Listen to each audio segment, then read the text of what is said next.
One here, man, it's kind of special, man. This guy, man, I've heard a lot of great things about this guy from a variety of people. Uh, this guy's been around the music business for what, 2 decades?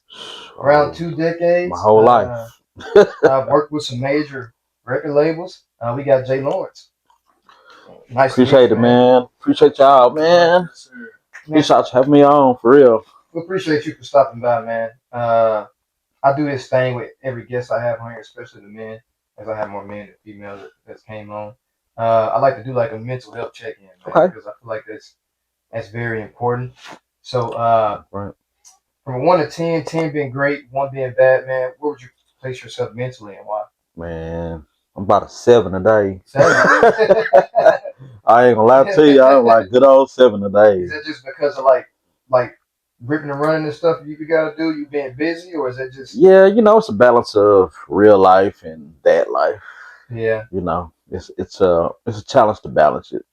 And Hmm. to me, those are the dope conversations that I get to have with a lot of the artists and entertainment people is figuring out those things. And even though I'm the one that usually initializing this conversation, so it feels weird coming back. Yeah, yeah. But yeah, I'm a good 7 a day, man. Just from mingling, trying to put some plays together, and trying to push things in the city forward. So That's great, man. I kind of want to start from the beginning, man. So you're from Michigan, right? yeah, yeah, Uh, man. Yep. just kind of talk about how your upbringing was, man. Like, how was that? And my upbringing was it's always been a part of the industry. My dad was a bass player. My uncle was a bass player. Also, music was always around, Yeah, around yeah, he was around. I don't know if y'all can see my. you. I don't know if Yeah, y'all know who that is, yeah. but I'm a drummer, so so I grew up on the creative side, man, and got to see a lot of things early. My dad and uncle they toured, and I had to be there with them.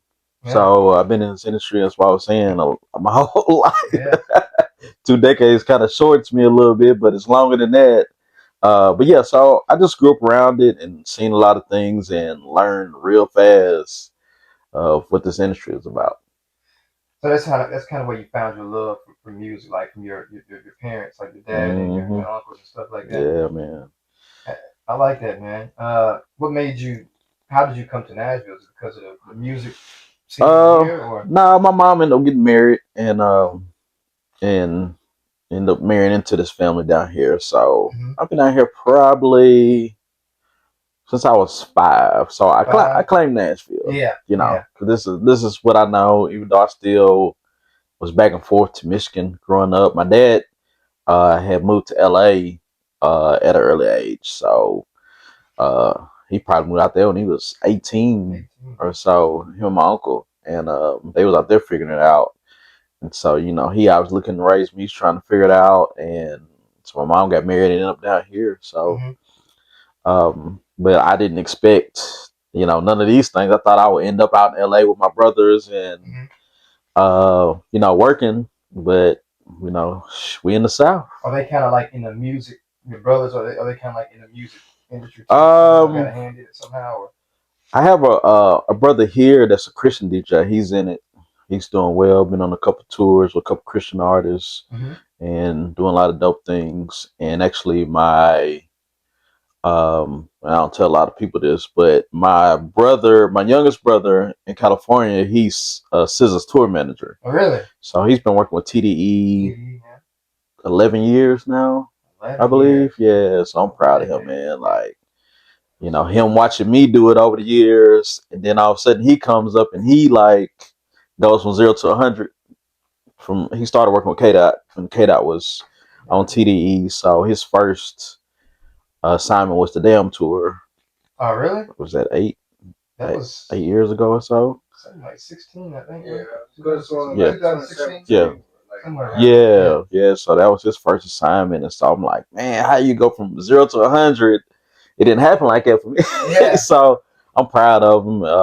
When Your route was a little harder. Yeah, oh More grit yeah, and grind for you. yeah. He just not to go into too much detail about how they maneuver out there, but Hmm. they work from it within the city. They real close knit, And if you follow TDE, you'll kind of always get that stand anybody's around. It's usually from their area, their neighborhoods. So yeah, so watching me around all these years and him going to graduating college to the biggest artist on the planet, it's amazing, man. So he's been running ever since.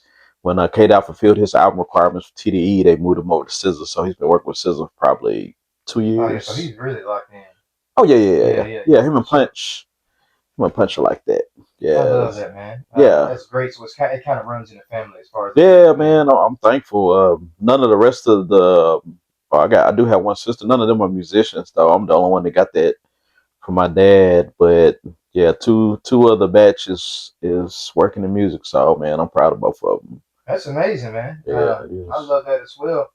I think my number one question to you: how did Six Square come about? The infamous question. A lot of people usually viewers that don't know, because I had Stacks and a couple of other people that's kind of affiliated with it. I just kind of want to get it from your perspective, like yeah. How did that come about? It's a nonprofit, to my understanding, right? Well, so I'll explain that, and that's where people get a little confused to an extent. But a lot of people usually ask where I get the name from first, but I'll explain that too. So Six Square Company is like the umbrella. Six Square Company was created in 2018 because my business partner, Yellow, in which people are seeing the boogeyman now, but yeah, Yellow works for Atlantic Warner, and when we always wanted to attach ourselves to the city somehow, we just weren't sure. And he started knocking on doors once he got his job at Atlantic. And they were receptive because a lot of people from Atlantic Warner, they're not from Nashville, but they love hip hop. And with him going there and in these meetings, it's getting them curious. And they're like, hey, we want to see all this talent. So we was like, why don't we do a talent show and just invite everybody? That's what I heard. Yeah, and that kind of started into a thing. But my guy Scott and them over there, Atlantic, they said, well, y'all start a company and run everything under the company, and we will be partners. So my guy Scott is a exec over there at Atlantic Warner, and one of his partners, we all started Six Square together, but me and Yellow was obviously the face for the on the local side of stuff. And we ended up doing what was called Six Fest, was our first event, yeah. And from that, like, we flew in a lot of label people, A&Rs, and we wanted to, make a thing, and so we probably had about 11 to 12 artists perform, from the Two Libraries to I mean, you can go down the whole list. 615 exclusive, like everybody in the last 10 to 12 years that really like a little buzz. Really got it going. The Lotuses, the Crimsons, all of them. And I said, look, we're gonna put y'all on stage in front of our resources at our jobs. With me at Universal, we brought some people in, but Atlantic has this thing where they do allow their regular employees to bring one artist to the table a year, which is cool. Which it makes them why they're them, because to me that's an open door policy. Bring one of your artists, right? Yeah, so each employee can bring one. Like you in accounting or whatever, they give you a chance to do that, which is dope. Wish we had that. And so we just kind of followed that, and we did Six Fest, and we flew in Empire and all these other people, like, and at the time Empire was on fire. Like they were the thing at the time. And so we ended up getting a couple deals out of that situation, and a couple people really, that was the whole point. It's just to really show them what we have here in Nashville. And we're not talking about the country. We're talking about the real deal, the street rap, the R&B. Like, they need to see this, because a lot of these people, their minds were blown when they seen the talent that we brought on that stage. And so it definitely, people still talking about that show to this day. Even though we did one last year. We did a Six Fest last year, which was cool, but the first one, I would say not, but close. Pretty cool. The first Six Fest, just to explain how big it was, people couldn't even get in there, and actually started a stage in the parking lot during the show, and people was performing. Oh man. That's how big it was, and all this is documented. If you go on our Six Square Academy Instagram page, if you scroll down, you can see we had so much behind the scenes footage. Yeah. It did, yeah, and it was crazy. Like whoever didn't perform inside with us, they performed in the parking lot. Yeah. You know, which is wild. So people still, so that was a big branding thing for Six Square Company to let people know, hey, it's a group of guys here that really wants to help on a real level. At the time, we actually had a distribution deal with the company called Entertainment One, or some people know them as E1. E1, yeah. But they got bought out. Now they're MNRK, so they got bought out, and so we were offering that distribution deal to a lot of artists, and a lot of artists didn't really understand what a real distribution deal was because, they're on the free platforms, the y'all know the platforms wherever they posting their music at. It's the difference between that and what a distribution deal is, and so. But a lot of people really understand, and so we did what we could. I feel like it should have been bigger, but at that point, we had to educate. So that's where Six Square Academy come in. Six Square Academy is the nonprofit. Okay. Six Square Company is our for-profit side. So they're all different. Yeah, it's two different sides. Like one big. No, it's two different sides. Yeah, so Six Square Company is our for-profit, kind of direct to artist side. Like we actually deal directly with the creativity side of the artist on that side. But in Six Square Academy, the nonprofit side, we just deal with the business. Like that's the educational piece. It's pre-education. We don't listen to music. We don't do none of that. We just educating the artists on how to, once you have the music, yeah, exactly, on how to move the music, because everybody's on the creative side of it. So that's why with Six Square Company, we don't really deal too much. We kind of deal in kind of moments. We may have some events here and there. We'll do some creative things. Last year, I think we did 4 events. We did a 6x6 show, which was probably the first female event that had female rappers and a live band. So we do, unique stuff like that. Yeah. You don't see that, too often. So we'll do unique stuff. So we plan on doing some unique stuff this year, probably in the fall as well. So just explain the difference. Everybody gets confused, and I definitely was a little bit confused. Yeah, it's tough. Yeah, it's tough. I kind of consider Six Square Academy like the G League. Yeah. And Six Square Company is the Pro League. Yeah. So if, like, we see anything in the G League we can utilize. And that'll be Six Square Company, and we'll do events. So like everybody can't come to Six Square Company side because let's say we do like auditions, and because of our label representations, we can't put anybody on the stage. Yeah, that's the last thing you would want if you got to come into work next week and they done came to the showcase and you had some trash on the stage. Yeah, exactly. And you don't want that. You do not want that in that meeting room and people talking about you. But so we use a filter, but we do utilize a lot of artists in the Academy for Six Square Company events. Okay. And how did the name come about? So the 6 obviously is 615. The square part comes in because Music Square West is considered Music Row. Okay.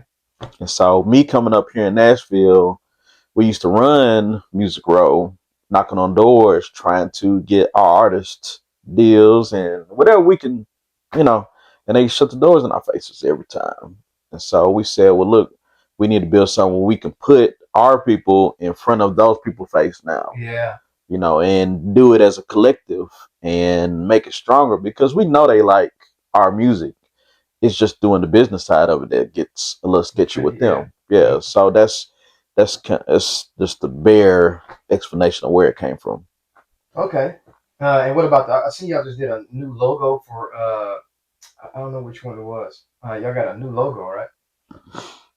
No, we still got the same one. It changes from time to time. We just update it. You might be talking about Six Square Nashville, maybe. I think so. Yeah. That? Yeah. So we had a venue space that we were working out of, and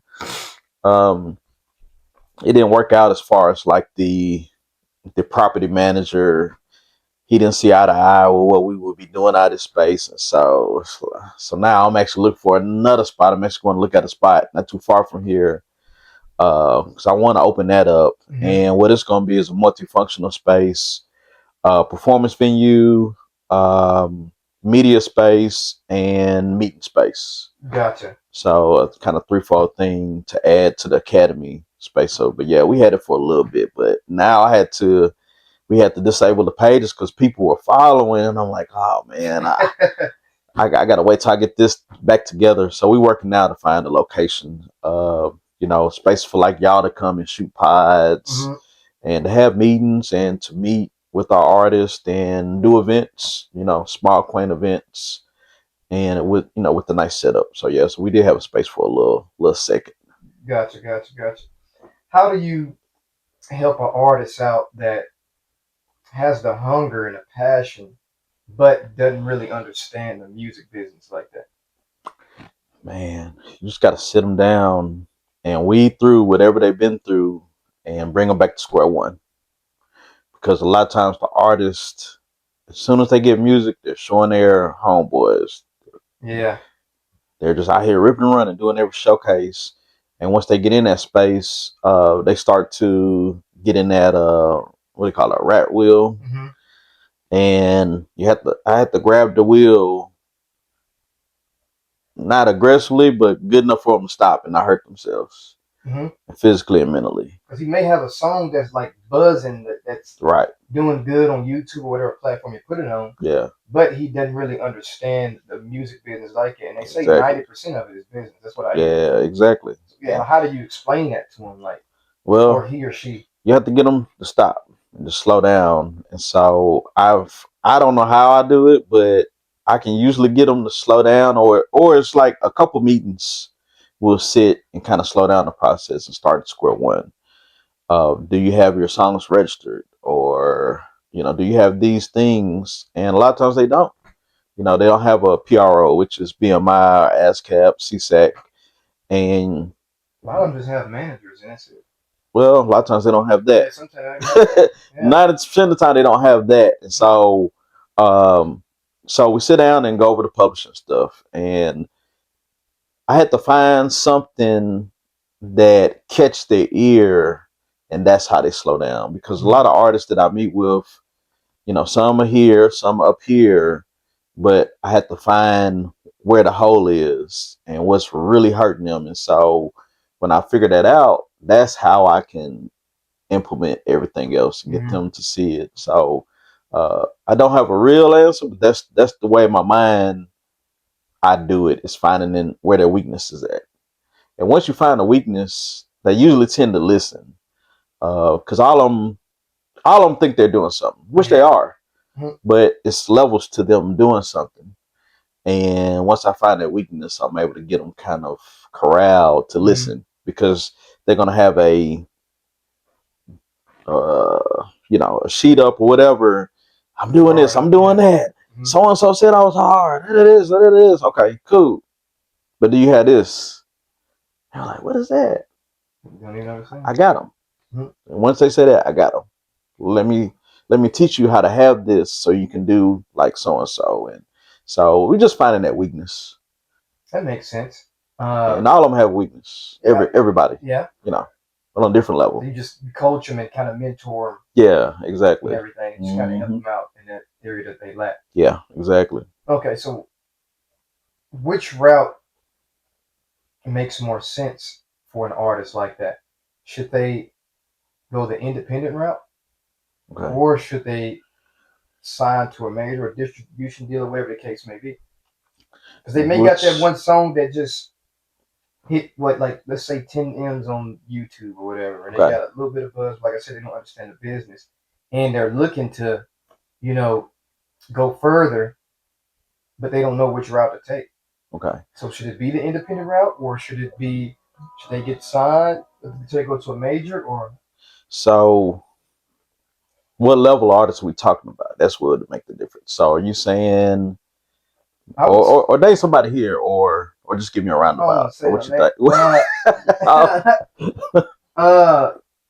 Now you said 10 M's, so we're talking that level of artists. I would say what they do. Yeah, normally their videos or music do like, let's just say around 50,000, 60,000, but they just had that one song that hit like 10 million.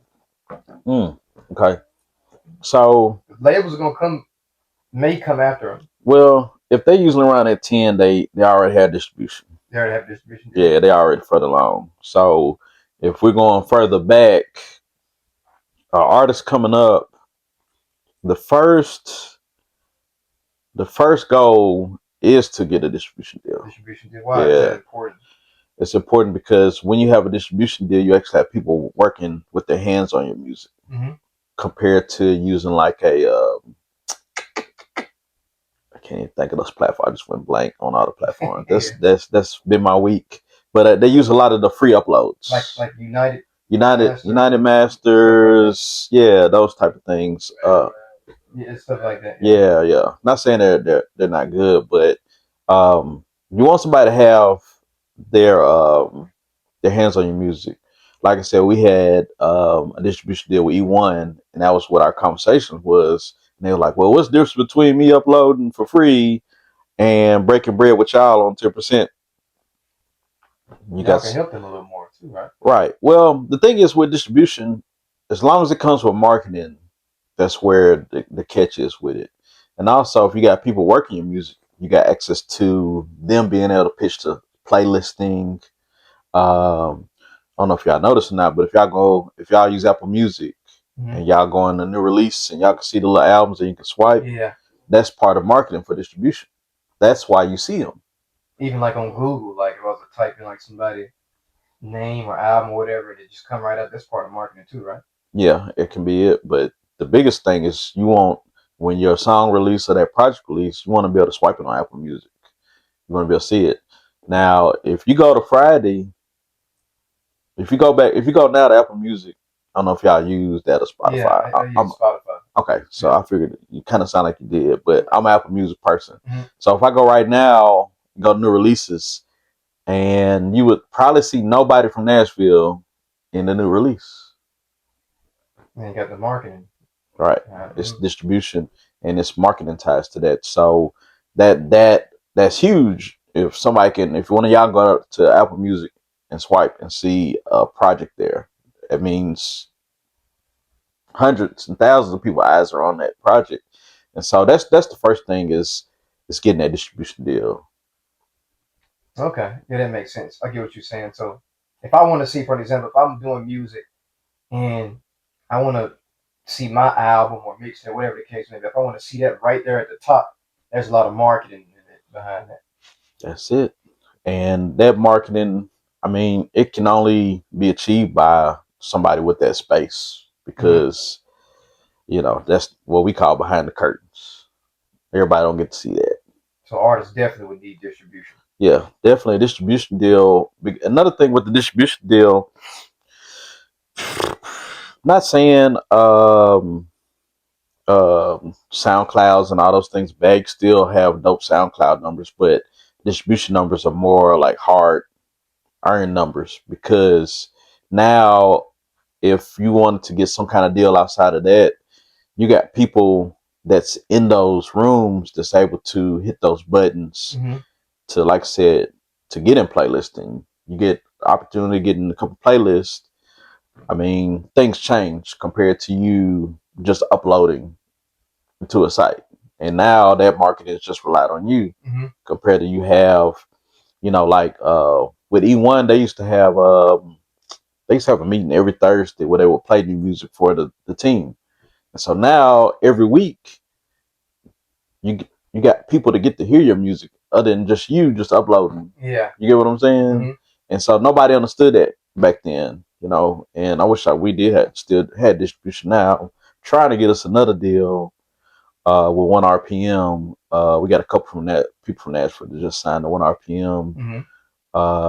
And they're kind of not new, but they're up and coming distribution company. So they got a branch in Nashville and they got one in Atlanta as well. So, but that's the next step of it. So a lot of times I tell people if an artist is tell you they're buzzing, And you probably can ask them, do you got a distribution deal? And if they say no, they're probably not what they say they are. Yeah. You know what I'm saying? That makes sense. Why do you think, especially these days, you got a bunch of artists that are coming out talking about how they got into these bad deals and Okay. signing these bad contracts, 360 deals, whatever the case may be. Okay. Why do you think that happens as much as it do? Because it's been talked about a lot. Yeah, lately, man. It's like I can't drop music or whatever because of this bad deal I signed or they've been more vocal about it. The case may be. Yeah. Why do you feel like that happens a lot? Well, I'm gonna tell you like this. First off, like I tell artists all the time, it's no such thing as a good deal. I've heard that before. It's no such thing as a good deal. Anything you sign, it's not gonna be for you. It says more so to benefit the label, whoever it is that's giving you the contract. Exactly. Whoever hands you that, they're gonna have the benefits because they have the leverage. Mm-hmm. Even if you have the leverage to benefit in a contract, it's still not gonna work your way because they have something that you don't have. They have the resources that you don't have. Yeah, right. And so, a couple people can leverage a little bit, but typically, what I do is, or what I consult, I let them know, like, if your team isn't strong enough to figure out how to manipulate a deal, don't sign it. Don't sign it. But that makes a lot of sense. But at the end of the day, we always talk about what's nothing from nothing. Because they were like, oh, well, I want to sign an 80-20. And what was you getting before? Exactly. What was you getting before? So, but if you do sign it, make sure you have a game plan to manipulate it or to level up off of it if you have to do it. And most deals, a lot of people talk about the 360, but most deals are, if you do get a 360, it means you've been doing something right in my eyes, because that don't mean you're just doing music. That means you have merch going. You got maybe you're selling something else, some kind of show or something. You're doing multiple things, and they want a piece of each thing.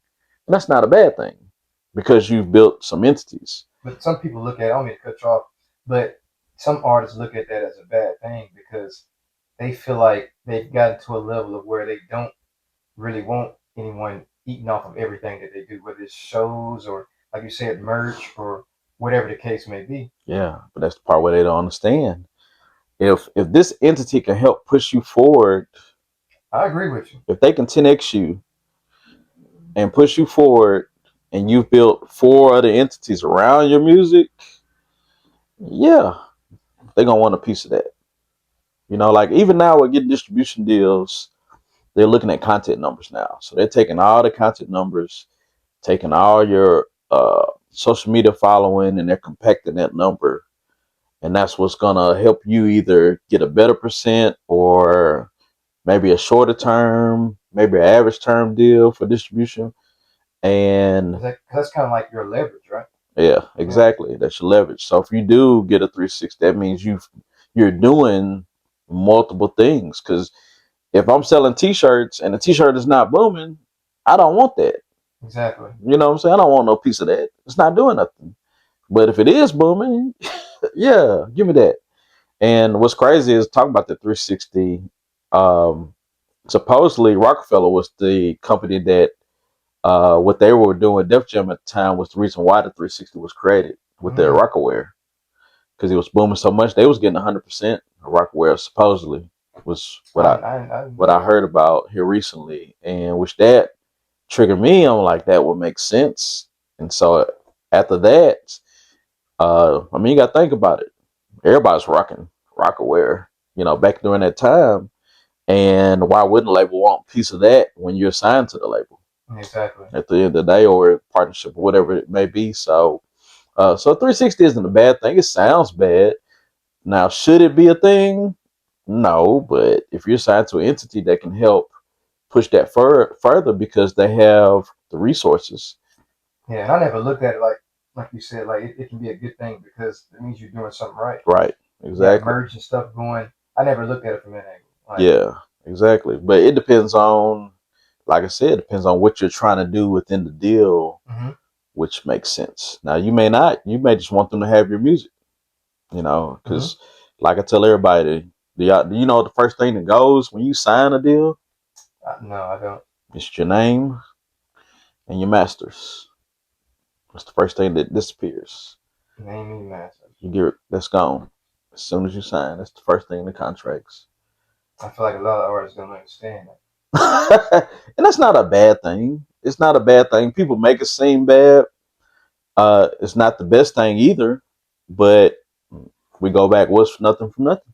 Yeah, that's why I feel like it's important for an artist to understand the music business before you even get into it. Yeah, exactly. Instead of just thinking, "Oh, I'm real good at music, I can go to the next level." Exactly. I feel like you got to really understand the ins and out of the music business and contracts and everything. Yeah. In general. Yeah, at least have some idea because somebody to help you. Yeah, exactly. But here's the thing. This is what I talk to my artists about. Like, understand as much as you can. You're probably never gonna understand it all, but especially like if you're at the point where you don't have a manager, at least understand it for when you do get a manager. If you know, so you can know if that person is know what they're doing. Yeah, because they may not know what they're doing. Exactly. You know how many people I meet and lead you to the wrong. Yeah, exactly. That's why me and Stack's connected so much because he's knowledgeable, but he was only knowledgeable to an extent to help out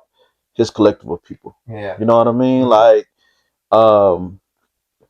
it's just levels. Like I said in the beginning, it's levels to this thing, and a lot of people really don't understand it. But yeah, it would be nice if they learned it before. But after you get in the studio, you create a song, your homeboys put the battery in your bag. It's up. You ain't trying to hear nothing else. Yeah, really. The barbershop.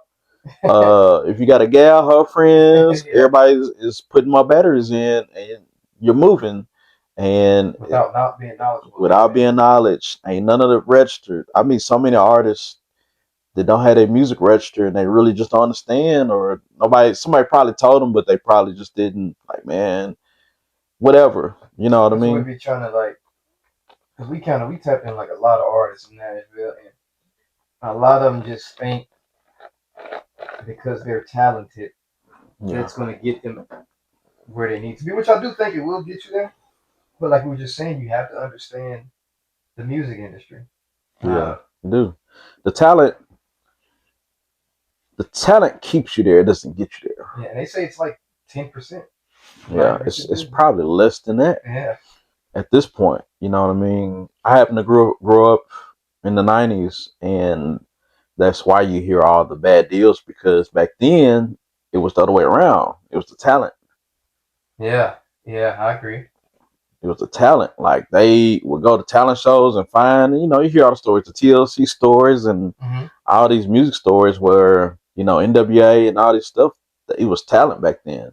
That's all they would look for, talent.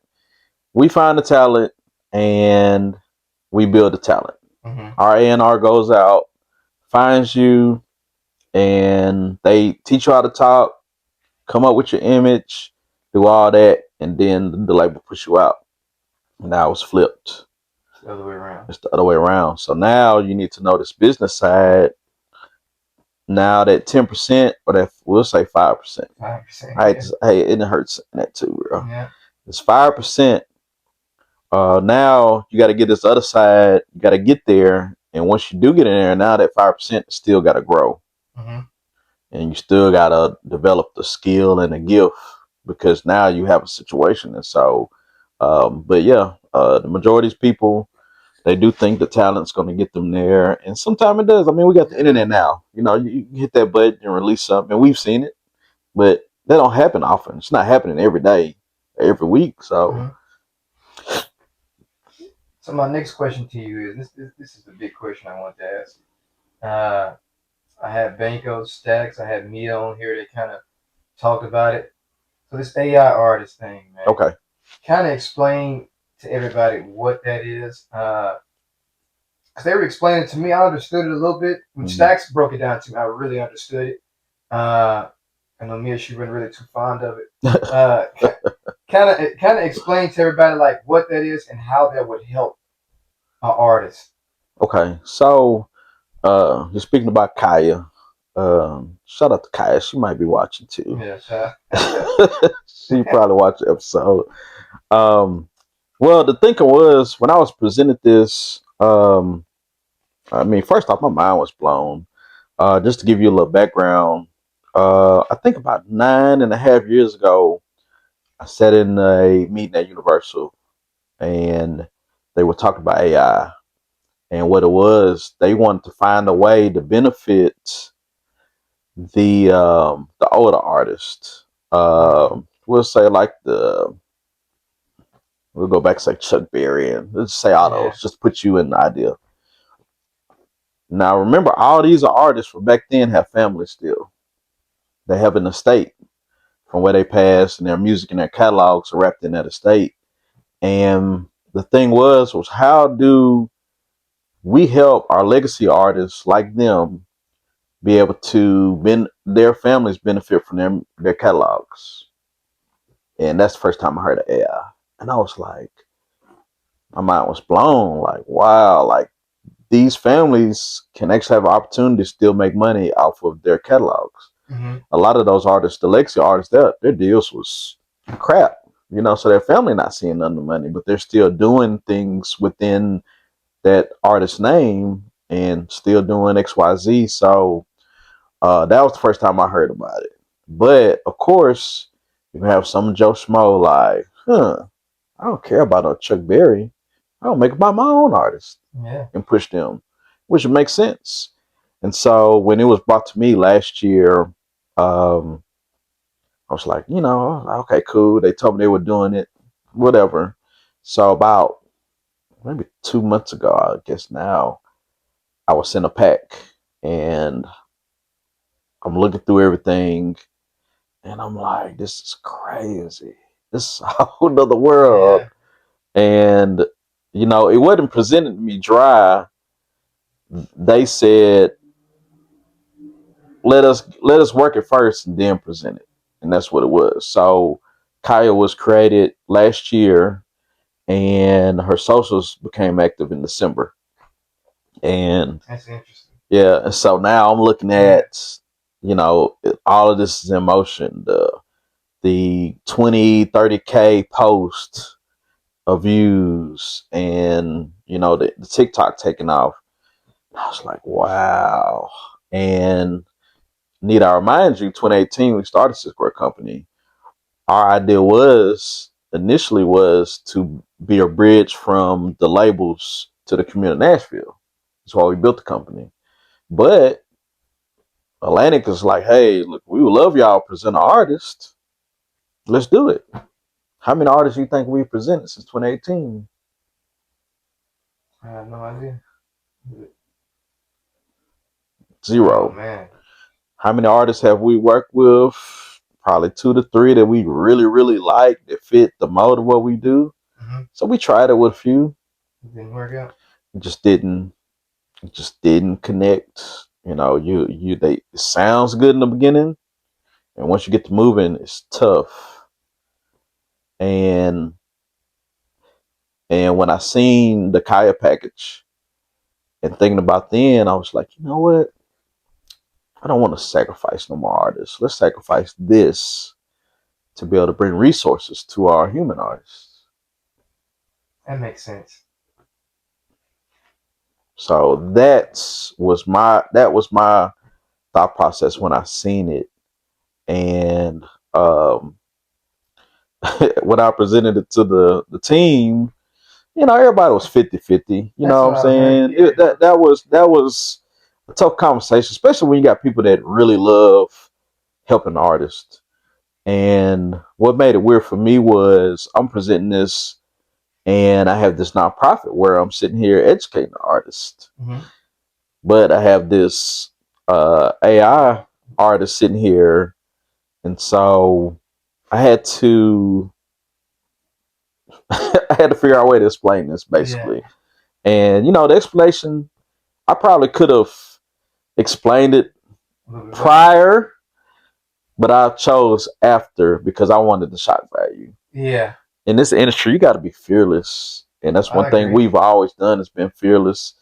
Everything can't go as planned. Sometimes you just need to go off instincts, and so we chose. We've always been fearless, and so when we did the announcement, it was all marketing. The signing, which a lot of people hounded on the word, like, why would y'all use signing an artist? Yeah. And it's marketing. Why would y'all use Nashville name in it? It's marketing. So is it more so to like help like R&B artists or Well, I love R&B. I probably listen to it more than I listen to rap or anything at the end of the day. Now, the group that created her, um, reason why it makes sense, because, like, so if I go back, we had a hard time finding somebody that follows our blueprint and our DNA to push them through the system. We got Atlantic here waiting, still waiting to yeah, this day.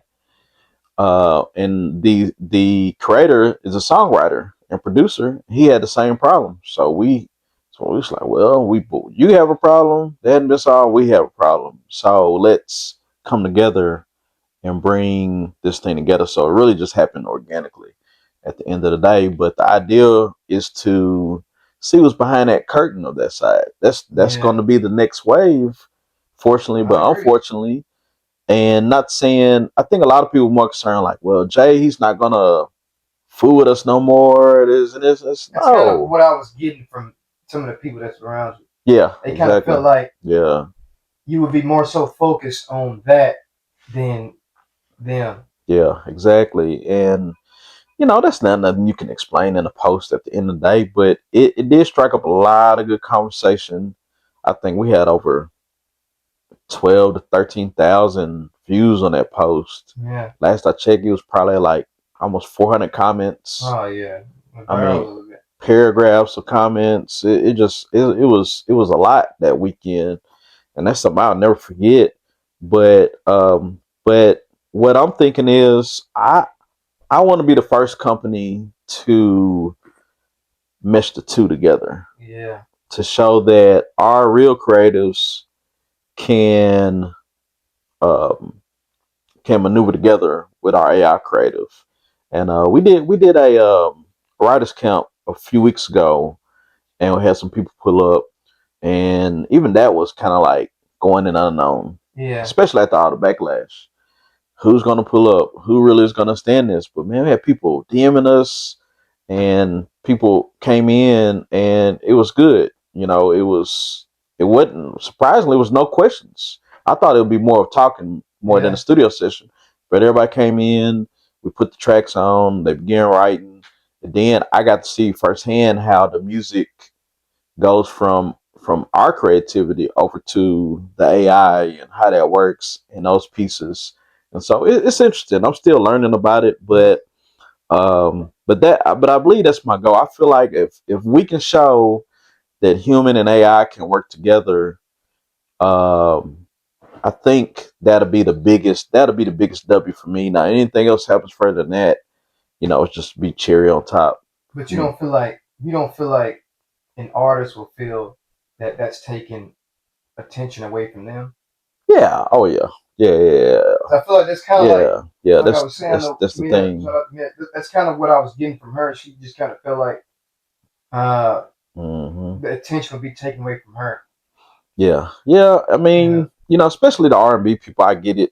Um, but my thinking is, like I said, and even to go in more detail, if I can utilize Kaya and the resources that come with that, and I can use that for my human artist, or we'll just even say my team. Let's say Kaya gets an advertising deal.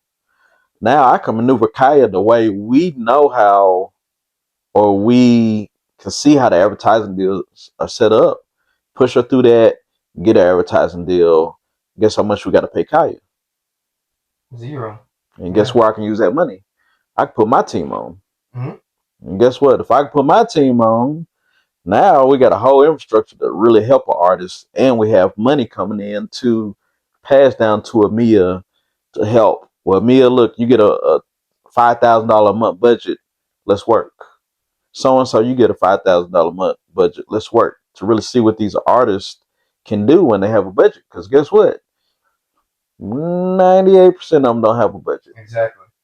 That makes sense coming from your perspective, though. I'm glad I got you on to kind of hear your side of it because me hearing it from other people, it was just kind of I didn't really understand it, Yeah, and it was yeah, confusing. But yeah. it coming from your perspective, and Stacks kind of explained it good too. Yeah. It makes a lot of sense.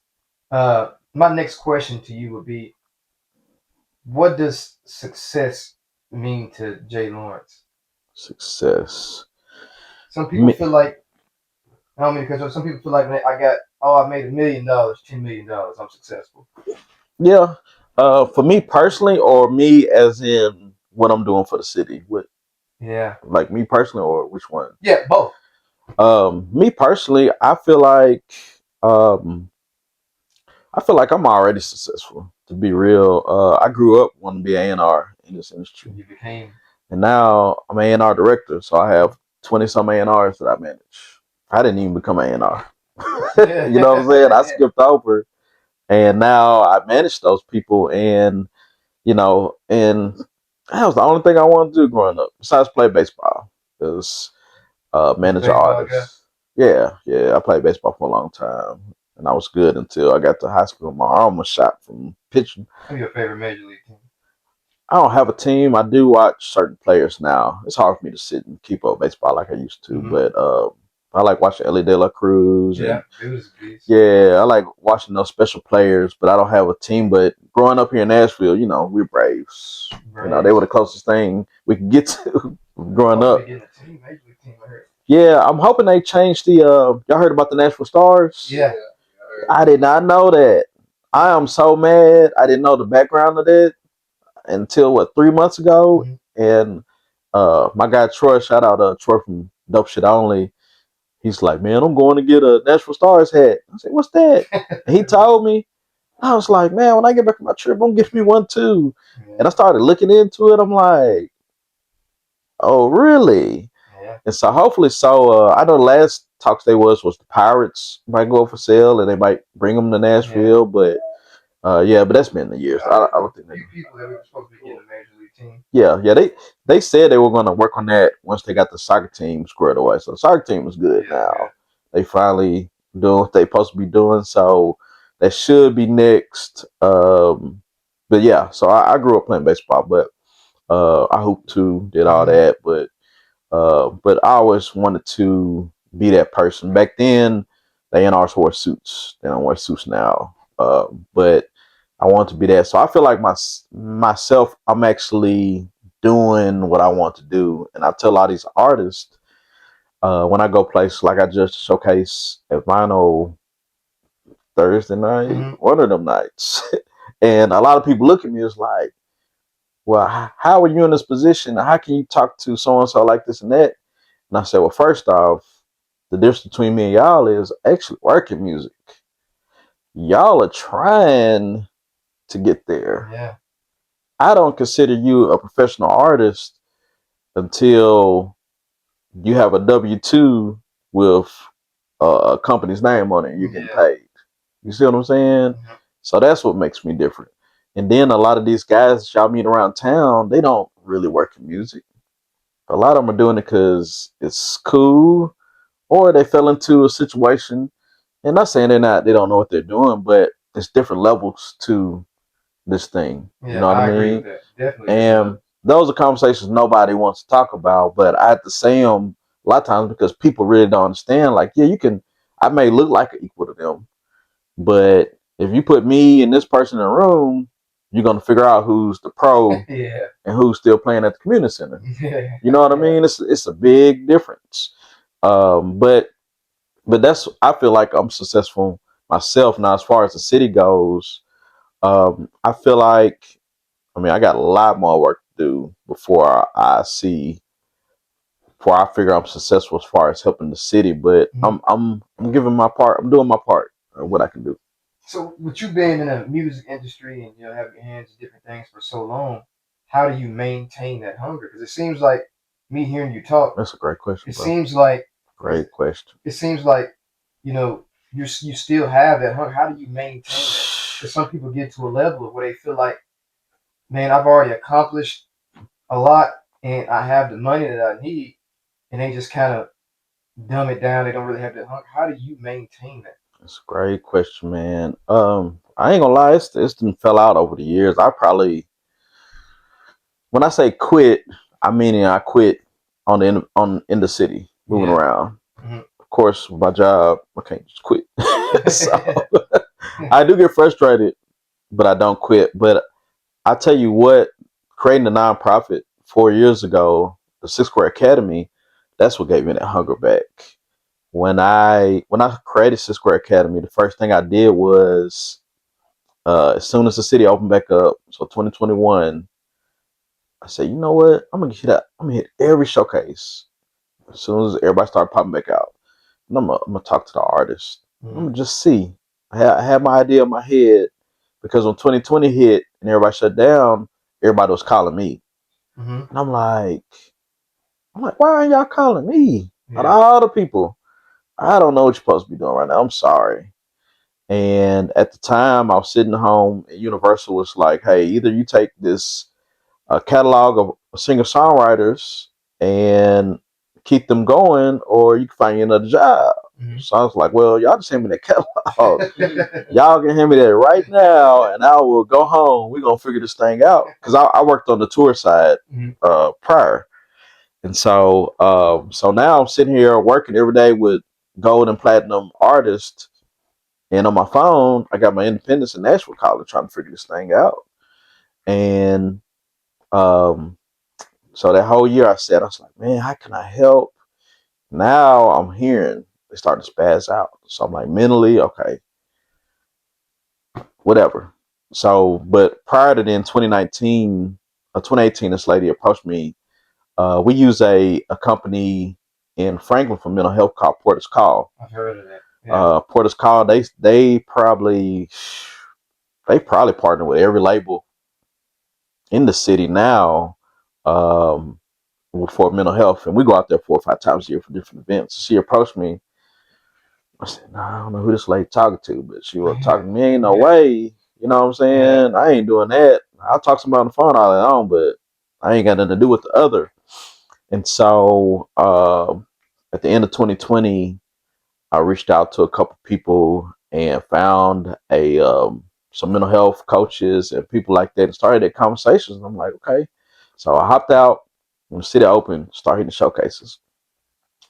I don't even like speaking in front of people, period. I Yeah. hate it. But I said, you know what? I'm gonna go ahead and get this thing shot. And man, the first time I popped out to a showcase and I told the pro, I said, give me 10 minutes. While you in between sets or something, just let me speak to the artist. And he let me go up and I spoke. And I said, hey, I'm gonna be in this corner. If anybody want to talk about what I said, y'all come in this corner. So I walked to the corner and I know what to expect. And man, when I turned around, there was a line of artists behind me. Yeah. And I said, pow. I said, that's it. I said, I gotta get on the ground and work this thing because 2018, like I said, we got artist deals. And all those artists timed out of their deals because they weren't educated.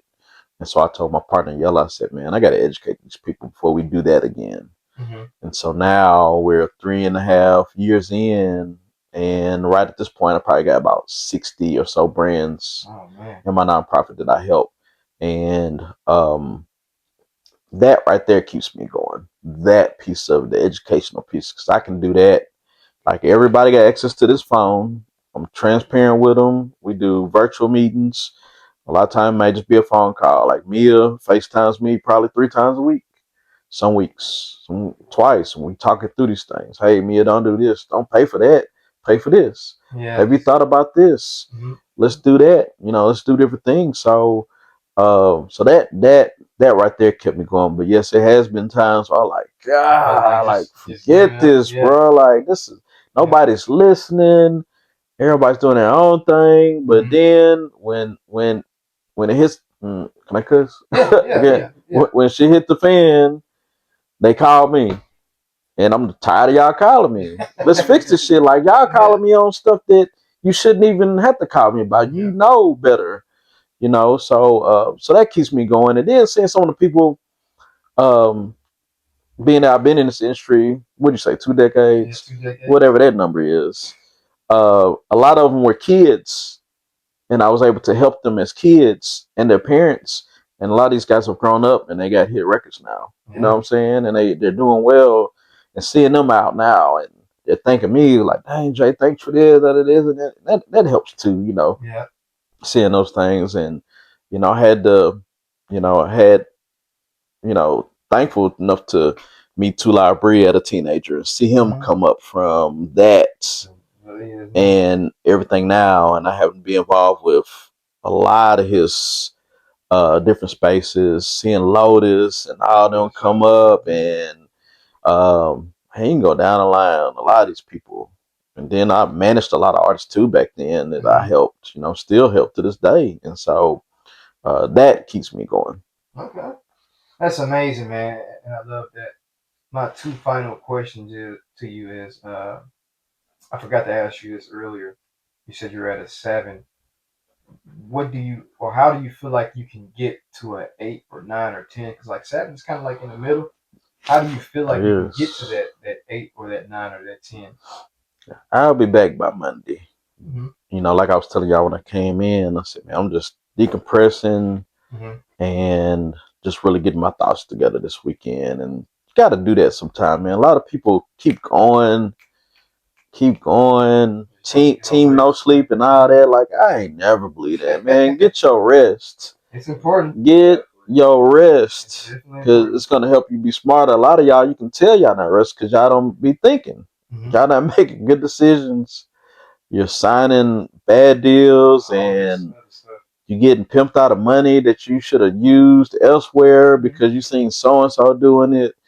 You just everybody's like a carbon copy to me when I look at it from my level and what I see and how I work every Mm-hmm. day. And so, but yeah, so this weekend I'm decompressing and just chilling with the family, man, and just disconnect so I can reconnect next week and figure some things out. But yes, so that's how we're gonna be back level. That's great, man. And Then I'm a Libra too, so yeah, I'm all about the uh, scales. So I love that, man. Mental health is really it important. A is. lot of people don't understand how serious and how important that is. I try to tell that to some young dudes that I have around me. Man, just mental, man. Like you got to make sure that you're good, especially the ones that smiling and happy and seem like everything is great. Yeah, bro. They're probably going through it behind closed doors, and they don't know how to get out of it. Some people don't make it out. Yeah, Unfortunately, they do. exactly. They go another route and just give up. So I feel Yeah, like they do. that's really important, and I really try to teach that to a neighborhood me and him grew up in. When we was younger. A lot of dudes out there just lost, and we try to help them out and give them advice or whatever it is, or if it's young kids, we try to teach them how to tie or whatever the case is, kind of get their mind off of doing what they doing, or seeing whatever they seeing out there. So That's good. yeah, mental health is definitely important. But It my is. final question to you would be, what advice could you give to somebody that a young kid out there, let's just say he's like 12, 13 years old, and he looks up to you, and he's trying to figure out how to get to a level like you, but he's stuck. He doesn't really have anybody in his corner to help him get to that next level. What Hmm. advice can you give to him, or him or he or she that's trying to get to that next level? Hmm. 12, 13. Uh, that's kind of young to see what I'm doing, Mm-hmm. but I should know the answer to this. So we're part of a company called Pencil. I'm not sure if y'all I have no familiar idea. with it, but they're Pencil program, and Pencil allows a company like mine to go into Pearlcone, to go into different high schools that mimic my industry. So any school that has an entertainment side or has a studio, we're able to go in and speak to the teenagers. And my biggest point of joining Pencil was to show a lot of these teenagers that being an artist is not the only thing you can Yeah, do to make money. the other It's thing. not the only thing, and so, but to answer that, I have told a lot of those preteens, is finding something you're passionate about. If music is passion, and the only way you can figure out now is because you're gifted. Because typically these kids not gonna grow up to do what I do. They're gonna want to be a producer or something. But I like that Pencil provides me that platform where I can speak to them and like, hey, look, I'm from Nashville too. You know what I mean? Like you can come up. There's hundreds of other jobs you can do in music than just being an artist. And with me, I've never been an artist, so I'm one of the rare few. And I'm kind of anti-artist too because I believe it should be more people on the business side. I agree. Because there's so many artists out here and it's not enough help. That's why like a Stax and these other people that help. Like when I spoke at the showcase of the day, and I said, all the artists in the room, y'all need to get familiar with people like me and other people because we're here to help y'all. They don't know it's people like me here to help. And that's why I enjoy coming on your platform and others because I feel like we should get highlighted 10 times over the artists because y'all more important, to be honest.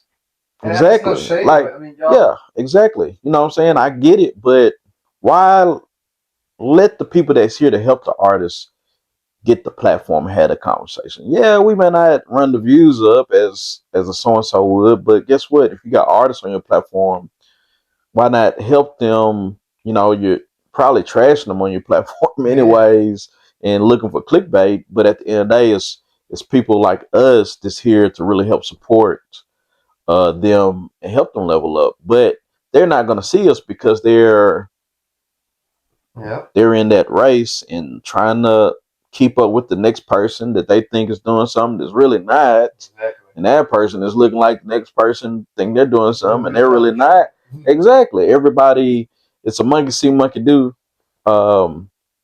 community that we have. And that's just not Nashville. That's all in every market. At the end of the day, it's just different levels of it. And so, but yeah, so it would be hard for me to tell a 12 or 13-year old what I do, but I think the best thing is just to learn business in general, and that'll help you understand whatever industry you land in. Learning business is going to cross over. It don't matter. It's all branding, it's consistency, it's marketing, all of that. And so if you learn those pieces, that can attach it. Even if you do become an artist, you can know how to handle your business as a creative, or if you become a producer or whatever. And I do work with athletes too, and so now I'm able to help these athletes now because there with NIL is their record deal. Yeah. And so now you got NIL that's sprinkling down to high school now. Now you think about when you was in high school. Is crazy. I knew college, but high school. Oh no. So it's gonna be in middle school probably next year. Like, do you think how you feel about NIL? Because I feel like it takes away from that hunger away from the athlete. Well, that's how I feel. Yeah, I'm partial on it. Now, like I said, since bringing down to high school, y'all think about when y'all was in high school and somebody gives y'all a $50,000 check. Jacked off probably the next day. That too, because guess what? Our parents probably didn't know what to do with that money. You know what I'm saying? If you got your average, so put it like this: a lot of these guys, they're barely making it to practice because of their situations. Yeah. I don't know if y'all played sports in high school, or if y'all was, how y'all grew up or whatever. But a lot of these guys, they're barely making it. Parents living, they're struggling. And now this kid is so gifted on this field every Friday night that somebody's willing to get his kid a check just to drive a Chevy truck or whatever the case may be. You know what I mean? And so that's why it's going to be crucial for companies like mine to get in there. And so last summer I spent the whole summer speaking to parents at basketball camps. About what exactly? Talking to them about those things, about marketing and branding and education. Like, hey, look, here's somebody that's here to help y'all. As soon as y'all leave this camp right now, your kid can walk outside and so from, let's say, Ford to be out there. Yeah. Send your kid a clip of your kid on YouTube, and they probably got a check or a bag in that truck because they're not going to let you out of that site because they want that advertising. This is how you handle this. Call me. Call me. You know what I'm saying? Let's talk through this and figure out how this works for your kid. And now, because I didn't expect athletes to join at all, that was the last thing on my mind. Yeah. And last February, it started trickling in. I started having conversations. I got a cousin that was a head coach of a basketball team in high school, picked his brain on some stuff, and because I got basketball players and football players, and now, but the NIL thing, I'm partial on it, but I think it's cool. It has some cool aspects to it, but at the end of the day, where's the education at when it comes to all those things? Even financial literacy in general, like Exactly, yeah. People don't know about that, and you getting this money, and then what 100,000, whatever, however much it is, Yeah. and you jacking it off. And like you said, parents were struggling. They probably didn't even understand or Right. financial literacy at all, or were good with saving money or knowing the difference between credit, debit card, whatever the case may be. Yeah. And you getting all this money, Yep. and not knowing what to do with it. Yeah, exactly. So that's been, to me, those have been the conversations. I got a lot of things coming up in that side as well. But like I said, I'm only one person, so I'm, so that is part of explains my 7 right now. And you're trying to game plan all those, and now not only music, because I can do the music thing in my sleep just because I've been doing it all my life. Now I got to learn NIL evaluations and knowing, because right now in the NIL is still not a structured thing, it's still kind of all over the place. And so it's kind of like with music, music is changing week to week, but the NIL thing is changing faster because these kids are making more and more money. And just to give y'all a quick example of what's happening is, so right now, let's say, what's your favorite college? I like Duke. Duke. Notre Dame. Notre Dame. I would say Notre Dame. We would say Duke. The third string quarterback coming out of high school or even out of transfer portal. Would you say high school? Out of high school, a quarterback that's not even going to start at Duke could be making $50,000 a month just to keep his commitment. He ain't signed, committed, or anything, just to keep your commitment. And then when it's signed, that number changes. Will he sign? No, they're going to leverage that 50, leverage Duke to get to Notre Dame. Yeah. So that's the conversations I'm having right now, and I'm learning that whole monster of a situation. $50,000 a month. Third string. He ain't even touched high school. They ain't touched the college field. They ain't went for no visit. Nothing. And he's not even. He's probably never gonna start for them. He might not even go there. He might end up being a JUCO just to get game film. Because all the thing you got is high school game film, and with NIL, everybody's transferring. Everybody's just a bucket of this, and everybody's going back and forth. So, but yeah, that's that's a whole other conversation. But that's part of what I have going on and trying to figure out these things. Okay.